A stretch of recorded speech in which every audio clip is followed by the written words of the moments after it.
서울미디어 시청자 여러분 안녕하십니까? 진실로 무서운 파쇼 독재 시대의 막이 열리려고 하고 있습니다. 그 앞에 이 박상용 검사가 혈혈단신으로 마치 장판파에서 위나라 군대를 막아선 이 관우였던가요? 장비였던가요? 처럼 혼자서 이 무거운 짐을 지고 있습니다. 엊그저께 이 국회에서 소위 이화영 전 경기도 평화부지사에 대한 진술 회유와 관련한 이 국정조사가 막이 열렸는데요. 이 자리에 증인으로 불려나온 박상용 검사 증인 선서를 하지 못한 채 퇴장하는 일이 발생했습니다.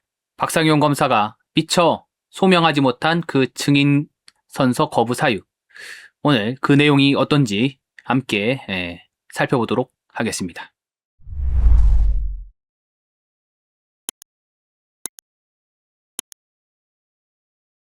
(4월 3일이죠) 진술회유 의혹 박상용 검사가 국정조사에서 증인선서를 거부했다. 소명은 SNS로 했다. 이런 내용이 되겠습니다. 이 박상용 검사가 소위 이화영 전 경기도 평화부지사에 대한 이 진술회유가 있었다. 소위 이 연어 몇 점, 그리고 술 몇 잔을 이제 먹이고서 말하자면 지난 2018년 겨울부터 2019년 초 사이에 있었다고 하는 이 쌍방울에 의한 이 대북 송금 사건. 말하자면 당시 경기도 지사를 하고 있었던 이재명의 방북을 돕기 위해서 또는 그 대가로서 북한에 엄청난 달러 현금이 넘어갔다 하는 그런 의혹과 관련해서 그 사실을 이화영 경기도 그때 당시 평화부지사가 이재명에게 그 사실을 보고했다라는 취지의 자백이 있었습니다. 근데 이 자백과 내용과 관련해 가지고 그럼 과연 진실이 무엇인가 하는 그런 공방이 현재까지 계속해서 이루어지고 있는데요. 민주당을 위시한 이 이재명 호위 보위 세력은 무도한 검찰이 수사를 조작하고 또 연어워 몇 점을 이화영에게 먹이고 술 몇 잔을 마시게 해서 잊지도 않은 사실을 이화영으로 하여금 진술하게 했다. 거짓 자백을 하게 했다 하는 취지의 주장을 계속해서 펼치고 있습니다. 그래서 이렇게 말하자면 엄청나게 위법한 방식으로 수사가 이루어졌기 때문에 이재명에 대한 대북 송금 사건 공소는 취소되어야 된다. 이렇게 주장이 나오고 있고, 이재명 또한 말하자면 대한민국의 최고 권력자로서 자신이 직접 임명한 특검에 의해서 자기가 피고인으로 되어 있는 사건의 공소를 취소케 하려는 그런 움직임이 있다. 이런 말까지 나오고 있습니다. 이런 상황에서 박상용 검사 국정조사장에 불려나가서 자신이 왜 증인 선서를 할 수 없는지 그 사유를 소명하려고 했지만 위원장으로 있던 이 서영교에 의해서 거부당하는 사건이 발생했습니다. 마이크를 안 준 거죠. 이 마이크를 왜 안 줬을까요?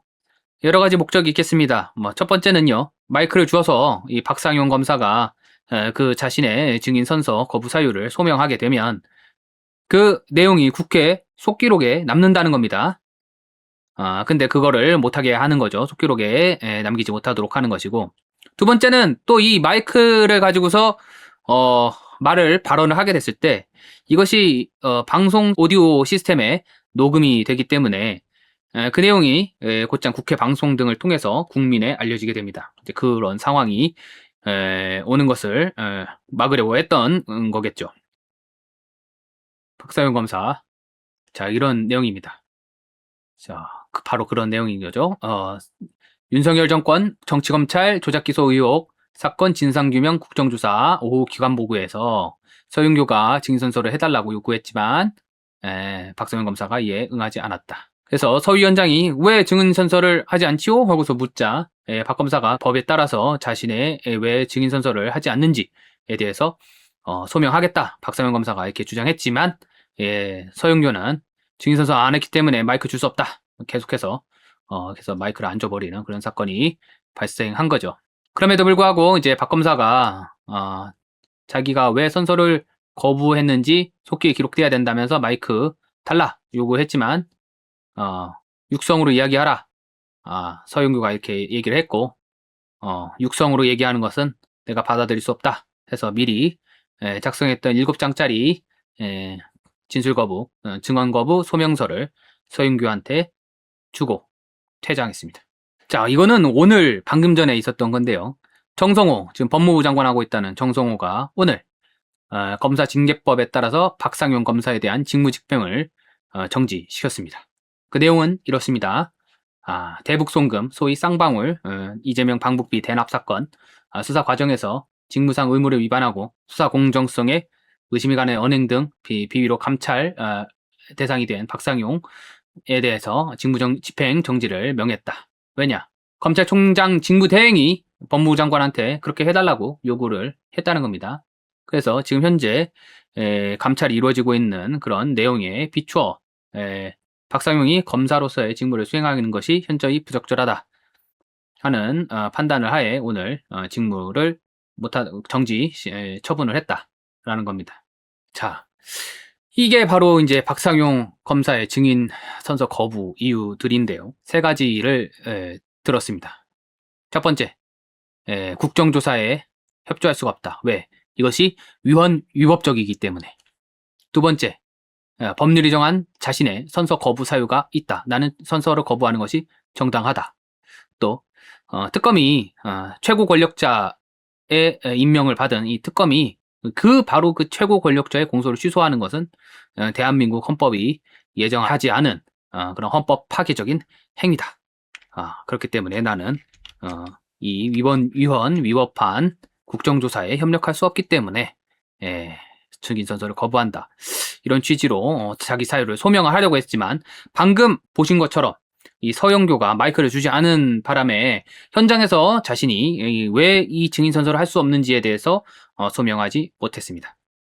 그래서 박상용 검사가 지난 3일 국회 국정조사에 나가서 어떤 내용으로 자신이 소명을 그런 증인 선서 거부 사유를 소명하려고 했는지 상당히 내용이 긴데요. 우리가 한번 살펴볼 필요가 있겠다 싶어서 같이 함께 보도록 하겠습니다. 하나씩 계속해서 읽어 나가겠습니다. 국회에서의 증언 감정 등에 관한 법률 제3조는 국회의 증인으로 소환된 자는 형사소송법 제148조에 해당하는 경우 선서를 거부할 수 있되 선서를 거부하는 경우 거부 이유를 소명하여야 한다고 규정합니다. 저는 헌법과 헌법 원리 및 실정법에 근거하여 오늘 선서를 거부하고 거부 이유를 다음과 같이 소명합니다. 첫 번째입니다. 이번 국정조사는 위법한 국정조사입니다. 제가 선서하고 증언한 것은 위법한 절차에 적극 협조하는 것이 됩니다. 현재의 국정조사는 국정감사 및 조사에 관한 법률 제8조를 정면으로 위반한 전례 없는 입법부의 불법적인 국정조사권 행사입니다. 국정조사안 발의에 참여한 의원들 상당수가 국정조사를 피고인 이재명에 대한 공소 취소를 위한 발판으로 삼겠다는 뜻을 공공연하게 피력한 점, 여당 대표는 국정조사 후 특검을 실시하겠다고 발언한 점 등을 종합할 때 이번 국정조사의 목적은 특정 사건에 대한 공소 취소를 하기 위함이 명백합니다. 심지어는 이 언론에서 본 국정조사를 공소 취소 국정조사로 부르기까지 했습니다. 이러한 공소 취소 목적의 국정조사는 국정감사 및 조사에 관한 법률 제8조가 명시적으로 금지하는 계속 중인 재판 또는 수사 중인 사건의 소추에 관여할 목적으로 하는 국정조사에 해당하며 명백한 불법입니다. 여기서 말하는 관여는 소추기관이나 재판기관의 독자적인 판단에 개입하는 간섭과 불기소, 기소, 공소 취소를 유도하는 영향력 행사를 의미함이 명백하고 이번 국정조사가 특정 사건에 대한 간섭과 영향력 행사를 목적으로 한다는 것은 명백합니다. 이는 여기 계신 위원님들께서 누구보다 잘 아실 겁니다. 설사 공소 취소 목적을 부인한다 하시더라도 이번 국정조사는 재판과 수사에 관여할 수밖에 없어 결국 불법적인 국정조사에 해당합니다. 대북 송금 사건은 이재명 지금 대통령에 대하여는 재판이 정지되어 있지만 뇌물 공여자 및 공범인 뇌물 수수자에 대해서는 현재 재판 진행 중에 있고 파생 사건인 이화영 부지사의 이른바 연어 술 파티 관련 국회에서의 위증 등 재판은 현재 공판 준비 기일이 진행 중인데다가 2026년 6월경부터 국민참여재판이 진행될 예정에 있으며 올해 6월에 국민참여재판이 진행될 예정이라는 겁니다. 소위 이 연화 술파티 의혹, 결국에는 이재명과 관련해서 이 대북 송금 관련해서 이재명한테 이화영이 보고했다라는 진술이 연어 몇 점과 술 몇 잔에 회유당해서 한 거짓 진술이다 하는 그런 의혹을 규명하기 위해서 지난해 9월경부터는 지금까지 이 서울고등검찰청에서 수사 중에 있습니다. 그런데 오늘 국정조사는 이 재판 및 수사 중인 그 해당 쟁점을 바로 다루고 그 전 과정을 국민들에게 공개할 것입니다. 설령 여기 계신 위원님께서 의도하지 않으신다고 하더라도 국정조사 활동 자체가 이 재판과 수사에 심대한 영향을 끼칠 수밖에 없습니다. 이것은 입법부가 사법부 영역인 재판과 행정부 영역인 수사에 실정법을 위반하여 관여하는 것으로서 헌법상 삼권 분립과 법치주의를 정면으로 무너뜨리는 행위입니다. 헌법 수호의 의무가 있는 국회의원들께서 오히려 헌법과 법률을 의도적으로 위반한다는 말하자면 이 상상할 수조차도 없는 그런 일이 벌어지고 있는 것입니다.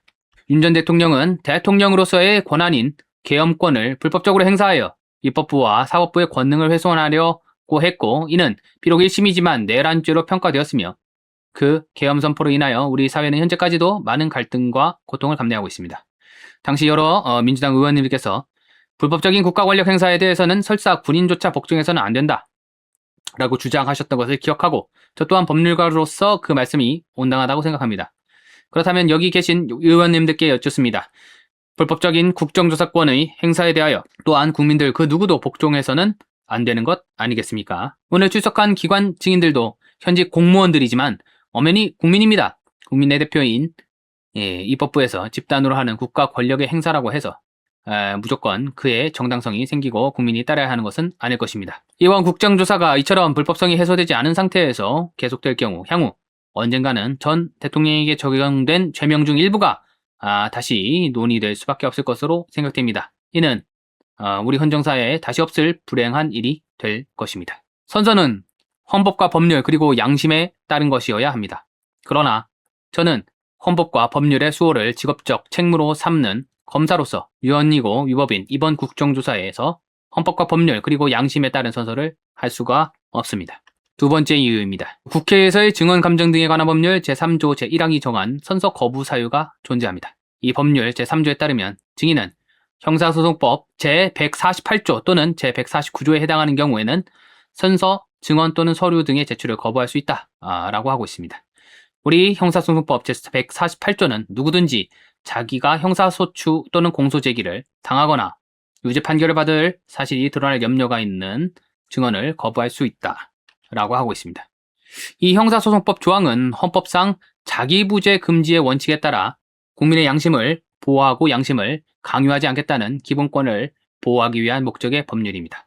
이 자기부재 금지의 원칙이라는 거는 네 죄를 네가 알렸다, 너의 죄를 자백하거라 하고서 누구든지 강요당하지 않는다라는 근대의 형사사법의 대원칙을 말합니다. 그런데 이 형사소송법 조항을 국회에서의 증언 감정 등에 관한 법률에서 중요한 이유가 뭐냐? 마찬가지로 국회의 증언 감정이 형사상 수사와 재판에 부당하게 영향을 줄 수 있고 그것을 막기 위한 취지라는 것입니다. 즉 우리 법은 국정감사 및 조사에 관한 법률에서뿐만 아니라 국회에서의 증언 감정 등에 관한 법률에서 또한 입법부인 국회가 그 권한을 남용하여 사법부의 영역인 재판이나 행정부의 영역인 수사에 관여하는 것을 금지하고 있다는 것입니다. 우리 법이 이렇게 다각적으로 헌법상 법치주의 그리고 삼권 분립의 원칙을 준수하기 위해 이토록 노력하고 있는데 대한민국 검사인 제가 이를 위반하고 저버릴 수는 없습니다. 저는 현재 이 국정조사의 주제인 대북 송금 사건을 조작 수사했다는 의혹으로 이미 여러 수사를 받고 있습니다. 정성호 법무부 장관의 감찰 지시에 따라 서울고등검찰청 인권침해 점검 TF에서 지금 7개월째 수사를 받고 있습니다. 서울의 소리와 검사를 검사하는 변호사머니, 민생경제연구소 등 시민단체 고발에 따라서 이화영 전 경기도 평화부지사에게 위증을 교사하고 진술을 회유했다라는 의혹으로 무고, 직권남용 권리행사 방해, 모해 위증교사, 독직폭행 및 가혹행위, 공무상 비밀누설, 정보통신망법상 명예훼손, 국회 증언감정법 위반 등으로 고발당해서 현재 공수처에서 수사를 받고 있습니다. 또한 서민석 이번에 청주시장 나온다는 사람이죠. 민주당 청주시장 후보자와 백정화 이화영 전 경기부지사의 부인이 대검찰청에 자기를 고소고발해서 직권남용, 공무상 비밀누설, 정보통신망법상 허위사실 적시에 의한 명예훼손 등으로 현재 고발당해서 형사 사건에 연루돼서 수사를 받고 있습니다. 마지막으로 언론 보도에 따르면 국회 법제사법위원회는 민주당 주도로 국회에서 대북 송금 수사 과정에서 회유는 없었다라고 밝힌 저에 대해서 다음 주 중 위증 혐의로 고발할 예정이라고 하니 이 또한 수사를 받게 될 것입니다. 따라서 오늘 국정조사에서 저의 증언은 이 수사에 정면으로 영향을 끼치게 되고 제가 지키고자 하는 헌법상 법치주의, 상권 분립의 원칙, 그리고 국정감사 및 조사에 관한 법률, 국회에서의 정언 감정 등에 관한 법률의 입법 취지를 위배하게 됩니다. 세 번째 이유입니다. 저는 대한민국의 법치주의, 평등의 원칙 등 헌법을 파괴하는 특검에 의한 공소 취소의 발판이 되는 이 국정조사에 있어서 더욱더 선서를 할 수가 없습니다. 이 국정조사 자체가 위헌 위법임은 앞서 말씀드린 바와 같습니다. 그리고 보도에 따르면 국회 법사위는 더불어민주당 주도로 저를 위증 혐의로 고발할 예정이라고 합니다.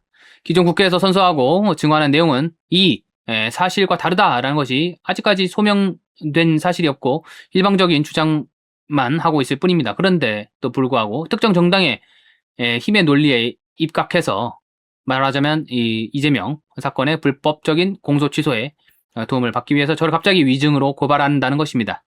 이는 국회가 국민의 자행하는 일종의 무고에 해당합니다. 오늘 제가 선서하고 증언하는 내용 또한 사실 여부와 관계없이 법사위는 특정 정당의 다수 폭력으로 저를 위증으로 고발할 것이 명확해 보입니다. 그리고 그 위증 혐의를 수사하기 위하여 특검이 필요하다고 이렇게 주장할 것으로 예상됩니다. 그리고 그 특검은 우리나라 최고 권력자에 의하여서 임명이 되고 그 특검은 오로지 그 최고 권력자의 죄를 국소 취소라는 방법으로 없애는 일에 부역하고 봉사할 것입니다. 제가 지금까지 수차례 중상모략을 겪으면서도 검사직을 내려놓지 않고 있는 이유는 오로지 제가 적법하고 정당하게 한 수사 그리고 확정 판결을 받기까지 재판이 권력에 의해서 공소 취소와 사면이라는 위법적인 방법으로 유린당하는 것을 막기 위함이었습니다. 그런데 제가 그 발판으로 가는 이 위법적인 국정조사에서 또 무고에 가까운 위증으로 고발해서 오로지 특검 수사를 만들어내려는 이 무도한 시도에 어떻게 제가 조력할 수 있겠습니까? 거듭 말씀드리지만 대한민국은 삼권 분립의 헌법적 원칙에 따라 실체에 대한 최종적 판단은 사법부가 하도록 되어 있습니다. 그런데 대통령이 임명한 특검에 따라서 공소 취소를 하는 것은 이미 사법부가 가지고 있는 사건을 권력이 몰수해 간 뒤 이를 권력이 없애버리는 것입니다. 그리고 그 사건은 그 해당 최고 권력자의 범죄입니다. 어떻게 민주법치국가인 대한민국에서 이런 일이 일어날 수가 있는 것입니까? 증거 조작 의혹이 있다면 재심과 그에 따른 공소 취소를 할 수 있는 우리 법률상 정당한 절차가 있고 모든 국민은 그 절차에 따르고 있습니다. 그러나 이 나라에서 왜 어째서 오로지 최고 권력자만 그 절차를 따르지 않고 사법부를 스스로 권력으로 대체하여 자신의 죄를 없애려고 합니까? 누구도 자기 사건의 재판관이 될 수 없다는 것은 법치주의의 자명한 원리입니다. 그런데 왜 오로지 한 사람, 최고 권력자만은 자신이 임명한 특검의 판단에 의해서 자신의 죄를 없애려고 하는 것인지요? 우리나라에서는 최고 권력자는 자신의 사건의 재판관을 겸임하는 것입니까? 특검은 법의 허울을 쓰고 있지만 궁극적으로는 법치주의를 완전히 유린하고 말살할 것입니다. 아울러 여기 계신 위원들과 그리고 국민들께 호소드립니다. 권력은 그 속성상 계속 커져 가려고 합니다. 현재 자행되고 있는 유례없는 헌정 파괴 행위가 앞으로는 그리고 다른 권력에서는 재발하지 않을 것이라고 단언할 수 있겠습니까? 다음 대통령이라고 다수의 대법관을 임명하고 싶지 않겠습니까? 이번 대통령이 12명을 임명한다면 다음 대통령은 또 법을 개정해서 13명을 임명하려 할 것입니다. 다음 정권이라고 자신의 죄를 없애고 싶지 않겠습니까? 이번 정권이 이런 국정조사를 통해 수사, 재판을 모두 무마시키고 대통령이 임명한 특검을 동원하여 대통령의 죄를 지운다면 다음 정권에서는 대통령 자신의 죄뿐만 아니라 그 측근 기득권자들의 죄까지도 또다시 국정조사, 특검을 통해서 공소 취소할 것입니다. 왜 이런 것을 허용합니까? 따라서 저는 위와 같이 지극히 헌법 파괴적인 특검의 발족에 협조할 수 없기에 현선서를 거부할 수밖에 없는 것입니다. 이상으로 저의 선서 거부 사유를 소명합니다. 여러분 어떻게 보셨습니까? 중이 제 머리를 깎겠다고 지금 발버둥을 치고 있는 거죠. 이화영 사건은 이미 대법원에서 확정 판결이 났습니다. 그리고 이화영의 핵심 진술, 수사 과정에서의 진술은 자신이 이 대북 송금과 관련해서 당시 경기도지사였던 이재명에게 보고했다, 뭐 이런 겁니다. 다수의 정당이 이렇게 국회를 장악하고 대통령의 자리에 있어서 견제를 받지 않고 있는 이런 상황이 벌어지고 있습니다. 우리는 뭐 중학교, 고등학교 교과서를 통해서 이 나라의 사법 또는 이 국가 시스템이 삼권 분립이라는 원칙에 입각해서 상호 견제하는 시스템으로서 어느 한쪽에 권력이 몰리지 않도록 하는 제도를 갖추었다, 이렇게 배워왔습니다. 그러나 현실은 어떻습니까? 특정 정당이 입법권과 행정권을 독차지하고 또 여기에 부안해동하는 판사들이 사법부 권력으로서 여기를 지지하고 있는, 완전히 국가 권력이 특정 정당 또는 특정 개인에 의해서 사유화되는 그런 현상을 목도하고 있습니다. 우리가 과거 이런 비슷한 사례를 본 적이 있습니다. 바로 나치 독일에서 그랬죠. 히틀러는 어떻게 했습니까? 자신이 나치당이 독일에서 국회의 다수당이 되자 총리가 되었고요. 총리에 이어서 대통령의 권한까지 자기가 가져가는 수권법을 통해서 총통의 자리에 올라 무려 10년 가까이를 독일의 절대자로서 군림했습니다. 히틀러의 끝은 어땠습니까? 권총이었습니다. 결국 파멸적인 최후를 맞이한 것이죠. 지금 이재명과 민주당이 자신의 권력을 어떻게 주체하지 못해서 이렇게 날뛰고 있는데 그 끝 또한 파멸이 기다리고 있지 않을까, 저는 그렇게 예상합니다. 대한민국이 계속해서 자유민주주의 법치국가로 남을 수 있도록 여러분들의 힘과 도움과 성원 절실하게 필요로 하는 때라고 말씀드릴 수 있겠습니다.